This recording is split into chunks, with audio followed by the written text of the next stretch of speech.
Hi there, it's Amanda Baxter again with Shiny Dye Fibers. Hello. I am going to paint some more yarn for you. I had a lot of fun recording a demonstration of using up some old dyes in my studio to paint some yarn, some colors that at the time I wasn't sure how it would turn out, and I really liked the results. So we're just going to do it again because I had more dye in my fridge to use up. So I'm hoping that as we get into August, I'm going to have a chance to start restocking some of my regular colorways, and so I needed to clear my fridge of all of these old dyes to make room for all the new ones I'm going to make. I have some 3-yard warps lined up right now.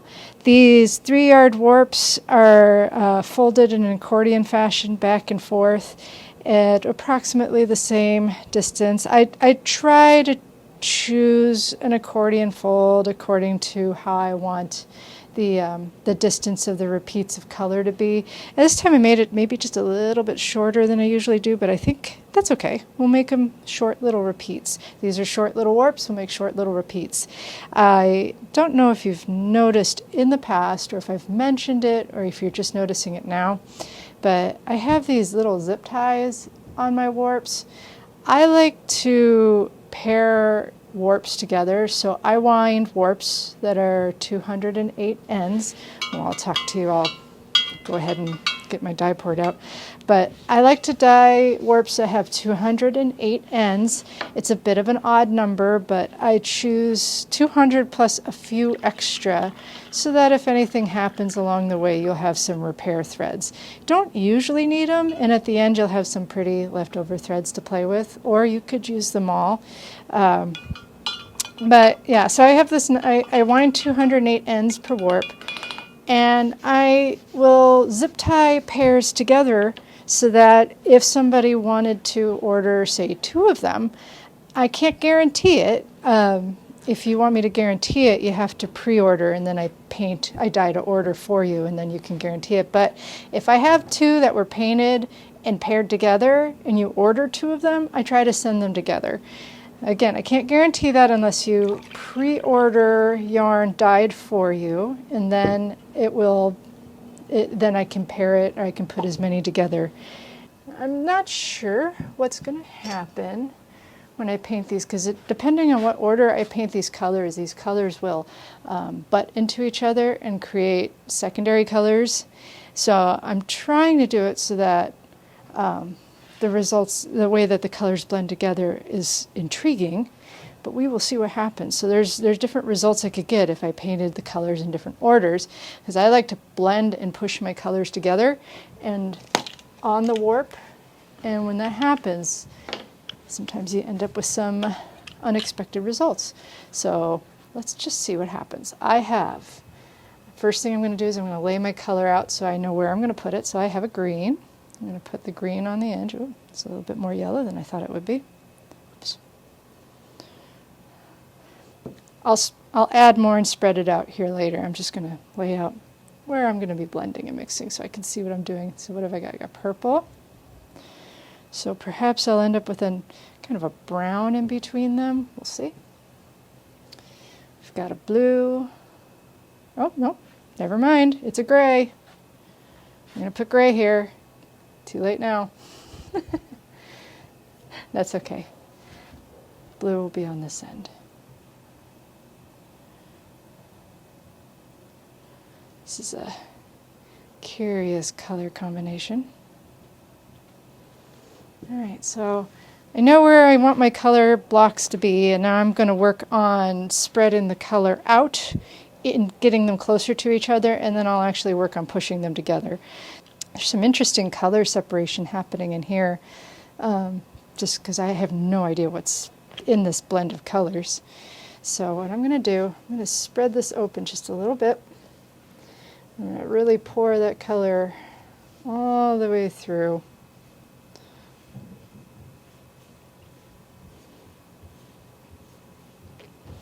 I'm going to need more than I've got in this cup, but that's okay. Start with that. I use a brayer to kind of push the dye down and in and through. Sometimes I get a little vigorous and I spritz it around, but that's all right. All right, ooh, nearly spilled. Okay, let's keep going. Add a little more purple to that. Oh, I got a little splashy, didn't I? The only thing I don't like about the zip ties is they make it a little bit harder to roll past them.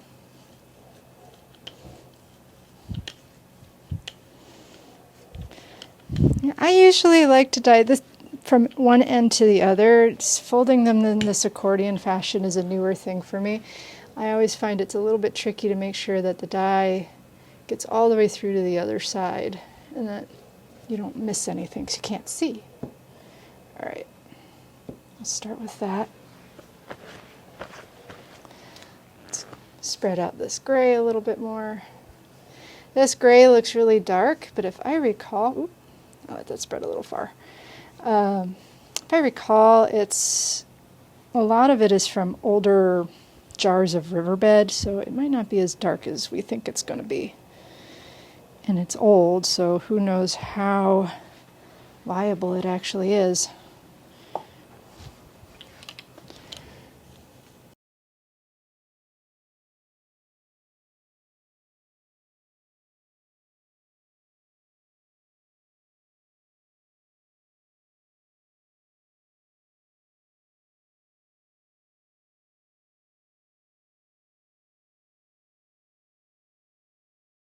All right, I'm going to go ahead. I didn't spread that purple out as much as I intended to, but that's okay. I can come back and do that here in a minute. So I know that on the fold of the accordion, the yarn is, since it's folded over, it's a little longer than it looks. So I tend to make this a little bit shorter when I paint it than I do in these center sections, because there's a little bit more there than you think there is. And I pick up the edges and pour right into them. Make sure it really gets through in that fold where the yarn is kind of bunched up. And I like to use the brayer, but sometimes I also just like to squish it with my fingers. Sometimes that's just easier.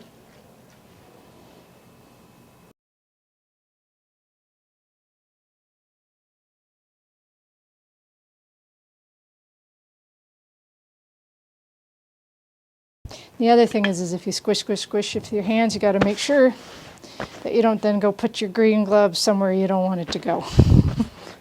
I forget to do that sometimes. If that happens, it's okay. Maybe just do it on purpose. Make it a design element. And then I keep towels around because I also have to remember that I have a color on my brayer that I may or may not want. Let's go ahead. Set the green, fresh green cup over here. We've got purple, gray, and then we've got blue. So we'll do the same thing on this side.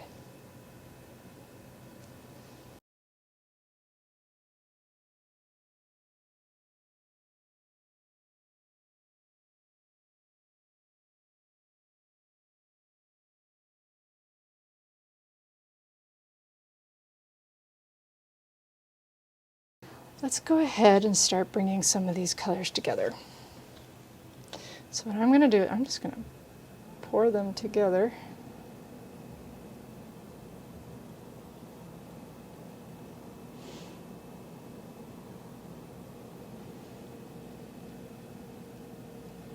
And I'm going to use the brayer to blend them back and forth.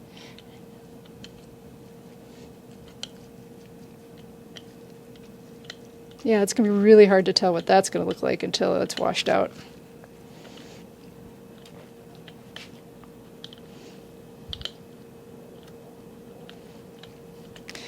I tend to like to oversaturate my yarn a lot because not only do I like, more vibrant, darker colors, but I also want to penetrate the yarn as much as possible.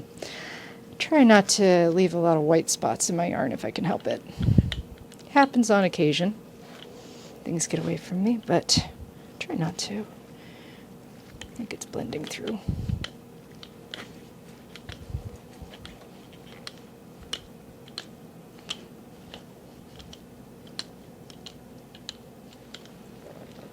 we go. I can always, if there's a little bit of excess dye, I can just squish it into a towel.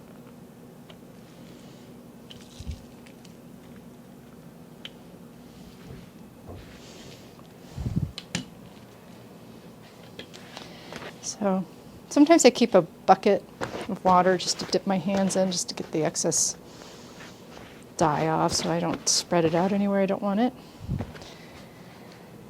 Let's get some gray and purple together here.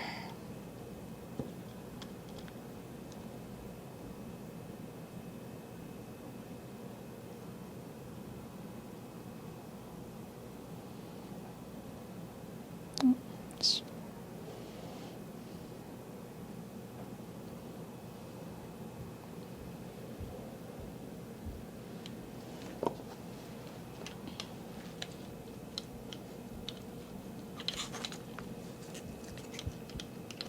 Spreading one into the other, back and forth.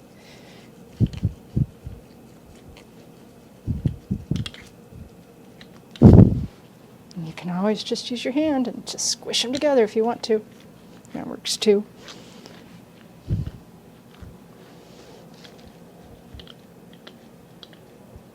Whew, yeah, there's some really old urea in there.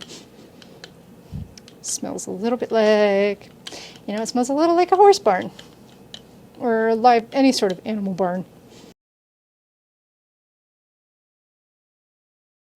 Got a lot of this dye left over. I have some skeins soaking in my soda soak. So when I am dyeing, when I'm painting yarn, I don't activate the dye, I activate the yarn. I put the soda ash in the yarn by soaking it in a really heavy solution of soda ash and water. And so then the dye activates in and on the yarn and not in the cup before you have a chance to use it. And then any dye I have left over is still good and I can keep using it. All right, let's see what happens when these two come together.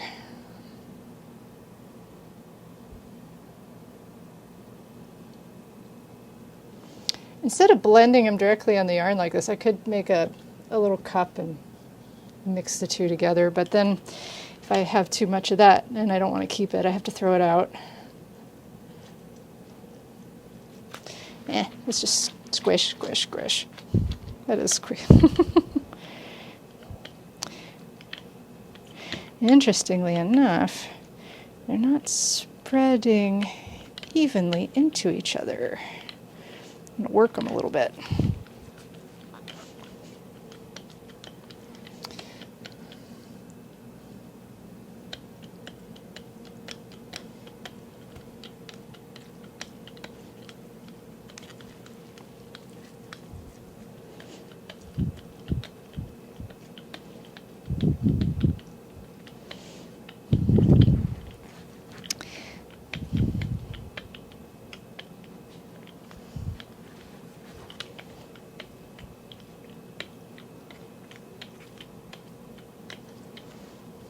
I don't want to add too much more purple to this because there's a lot in there.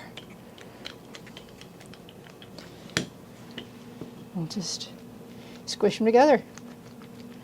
Kind of spread them one way and the other.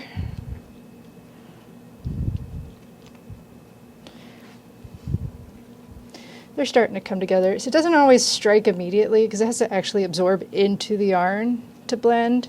That's why when you put the dye on the yarn and you wait for a minute, sometimes you can actually see the colors separate over time because they have to kind of adhere to the yarn and then start to spread out. And just to get rid of any excess dye, think of it. Yeah, they're blending together nice. It didn't happen right away, but it's getting there. Squeegee a little bit of excess dye out of that.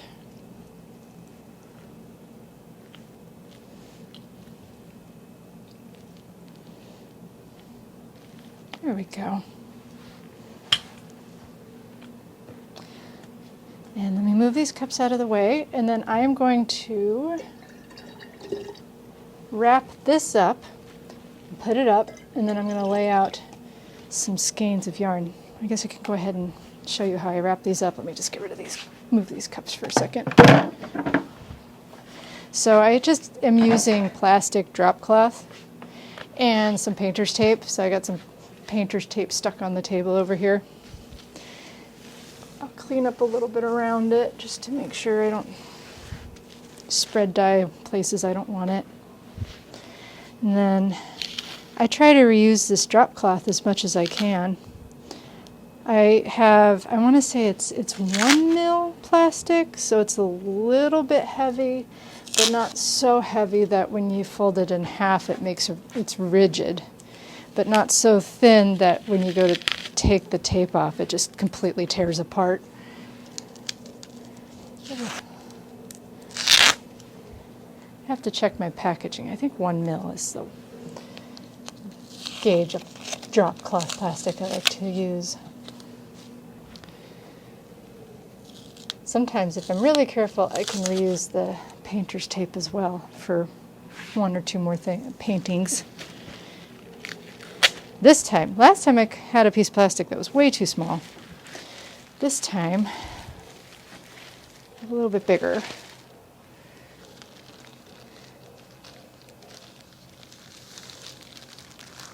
I'm just going to roll it up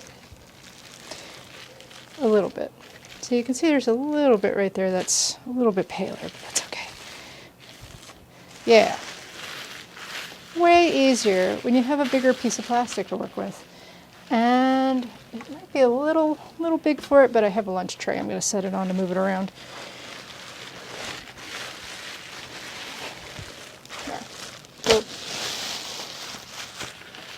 There it is. Lunch.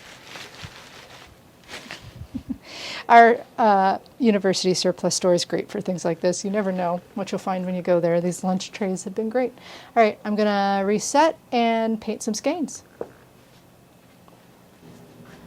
Okay, we're back, and I have some skeins that have been washed, and they've been soaking in the soda soak for a while, and now they are ready to be dyed. So these are 5-10 skeins, I think. Yep. And I've got the dye laid out. I'm going to do a couple sets of skeins. I'm going to do this sort of in the same order, color order that I did on the warps, except since they go in a circle, they go in the round, the colors will blend a little bit differently with the green and the blue, which didn't meet on those warps because they were at opposite ends of the fold. So we'll see what happens. And then maybe on the next set of skeins, I will just change the order of colors and see what they do. So before I start, I like to take a skein and actually make it into quadrants. And the reason I do that is I'm going to try to work the dye together with straight edges, so that because the circumference of a skein of yarn changes and shifts depending on if it's on the outside or the inside of the circle. So if I straighten it out, it kind of prevents from one side from being much shorter than the other side. It doesn't solve it completely, but I find it helps a little. So first I'm just going to mark my quadrants so I know what I'm doing. So there's the blue, there's the gray, there's the purple, there's the green,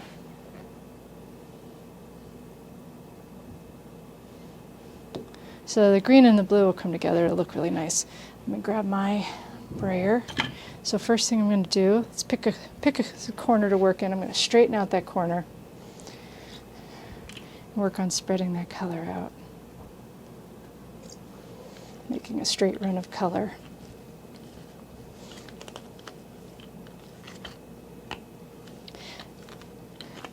I tend to put 3 to 5 colors in any one of my colorways. Don't ask me why. I don't know, picked that number at some point and it seems to work for me. I suppose I could do more or less.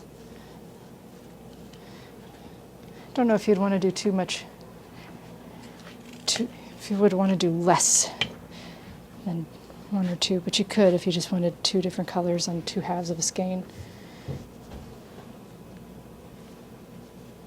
But yeah, there's no magic reason why I choose however many colors I paint. it's just habit at this point. It's the only thing.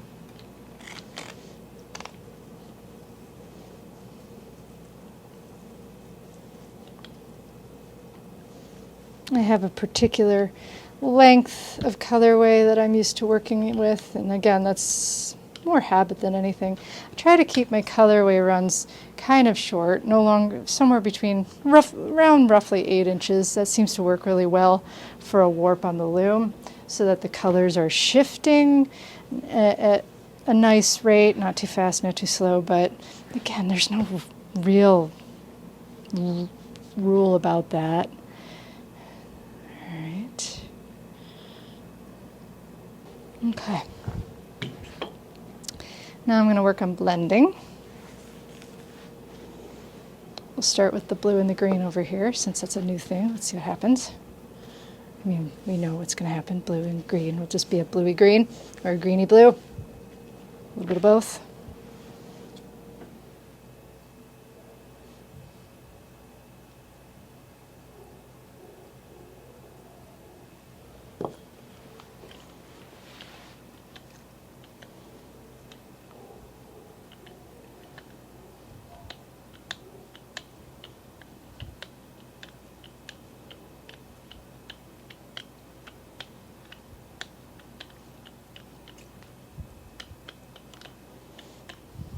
Maybe that's why I like 4 colors, because I know it's not just 4 colors, it's 4 colors plus whatever color is blended between the two of them. So that gives you a little bit of distance to see each and every color as you go around, but also kind of a nice, it's just a kind of constant transition, but slow transition. That's personal preference, really. I am making it all up as I'm dying.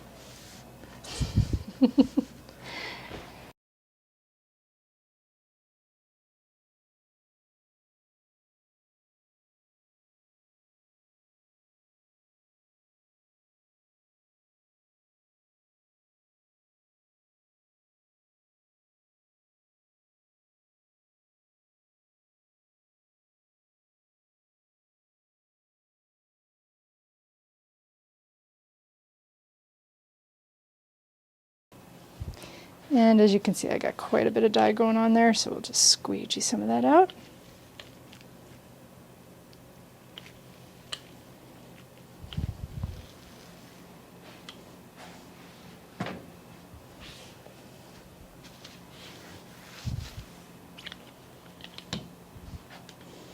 You can always do this with your fingers too, you don't have to use a brayer. The brayer I'm using is literally a Speedball printer's brayer, so there's a good chance you have one of those around if you've ever tried to cut your own print blocks or something. But it's a printmaker's tool. Alright, I am going to clean up. I have zip ties. These are the reusable zip ties I like to use. I'm going to put them on now. They're not really necessary right now, but if I don't do it now, I'll forget about them later. I'll drop them in a bucket of water and turn them into a tangled heap before I remember to put them back on. So I'm just going to do it now while I'm thinking about it.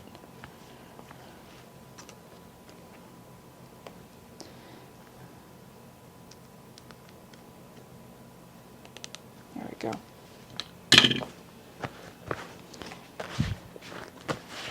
Let me take the tape off. I might be able to get one last use out of this tape. We'll see. If not, I've got plenty of tape.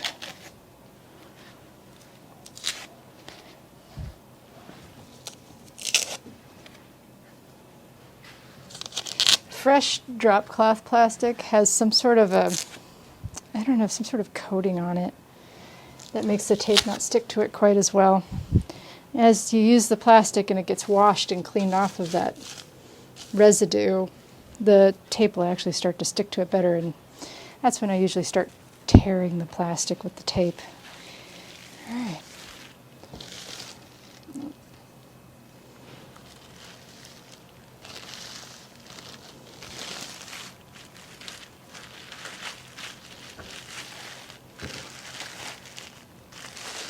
There we go.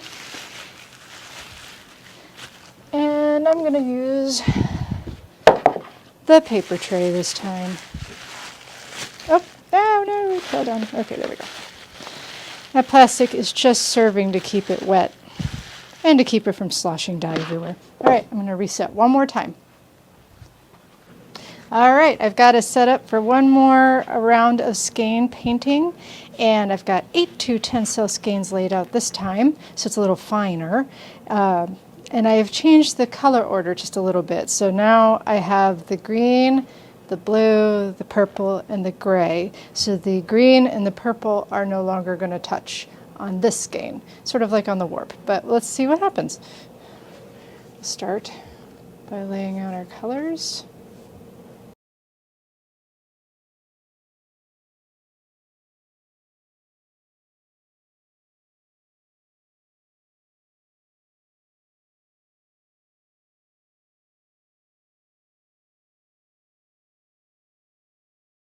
Curious.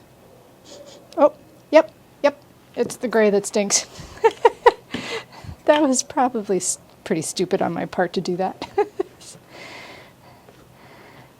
You know, when a friend says, "This tastes really bad, you should try it," and then you do. I'm always gullible. I always do that. We have a funny story in our family when my husband and I used to go to the laundromat, and somebody washed some really terrible blankets.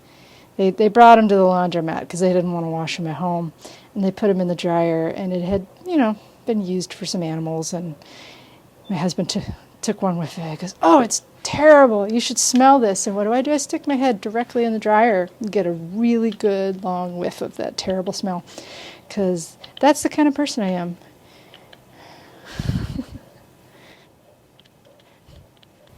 There are a few in our lives who will know what animal it was too. Anyway, let's start to blend these together. We'll start with the gray and the purple this time, maybe.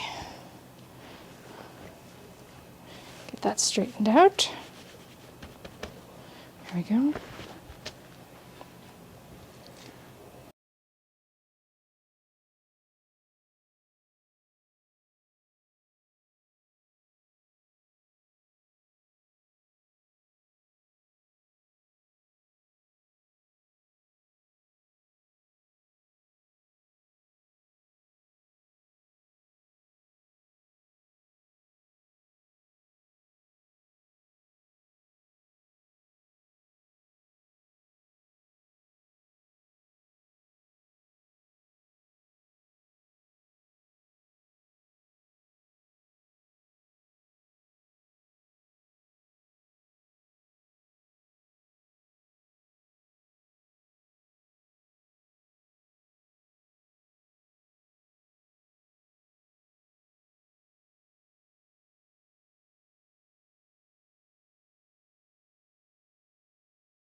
All right.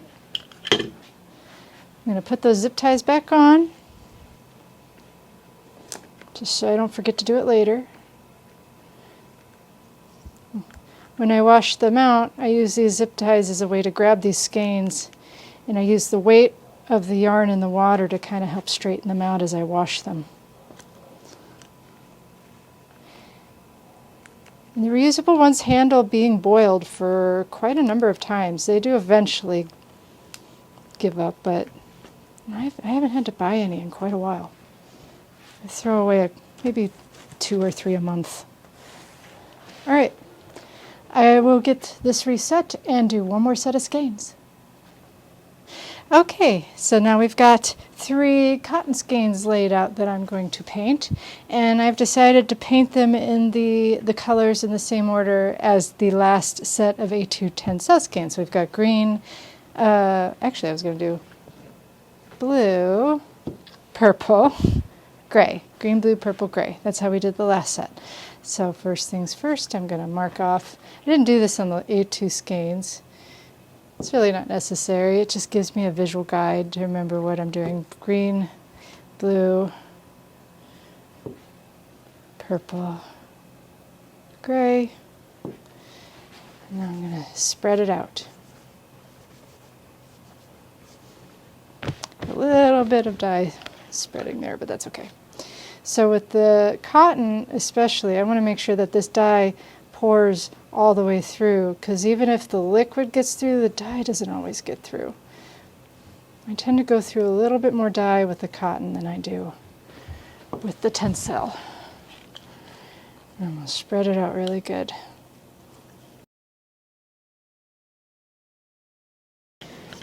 And then I do tend to visually check cotton a little bit more than I do with the Tencel, because it is a little trickier. So I'm spreading that out. And as I pour this, I'm actually going to kind of lift it up and let it pool underneath, and then let it sink back down into that dye. And that'll make sure it gets through all the way to the other side.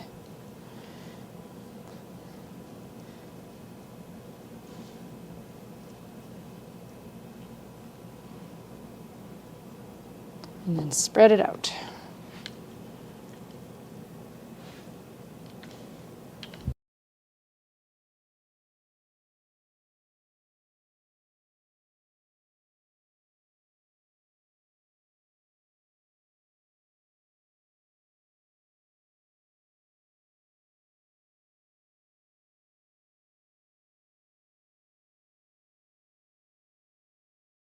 It looks so inky black. I'll be very curious to see how this washes out, see how dark this actually comes out in the end.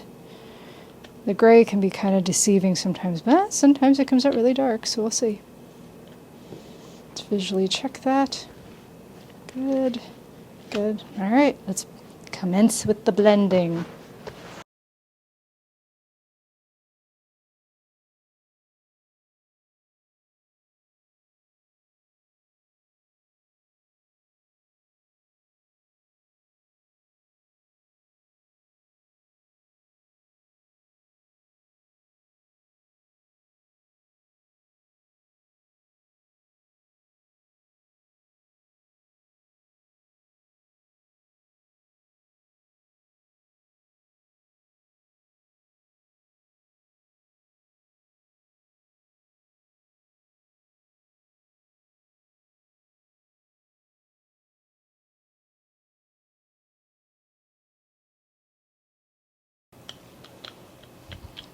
There we have it. Yeah, it's definitely plenty saturated. Maybe just a little bit oversaturated right there. There we go. All right, well that concludes this round of yarn dyeing. I'm curious to see how these results are going to come out. I have a little bit of this dye left over, so I might set it aside, and if I really like the way that things came out, I might paint something else with it. First I gotta go wind that something, but once I do, then yeah, maybe I'll paint a little bit more with this unique colorway. Once these are washed and dried and I have a chance to photograph them, I will share the results of this yarn online on my social media, on my Facebook and Instagram account, and I'll share them on my website as well, on my blog and in my shop. So if you're signed up for my newsletter, you'll know when this is available for purchase. But stay tuned for the final results, and I hope you enjoyed watching me paint yarn today. Thank you.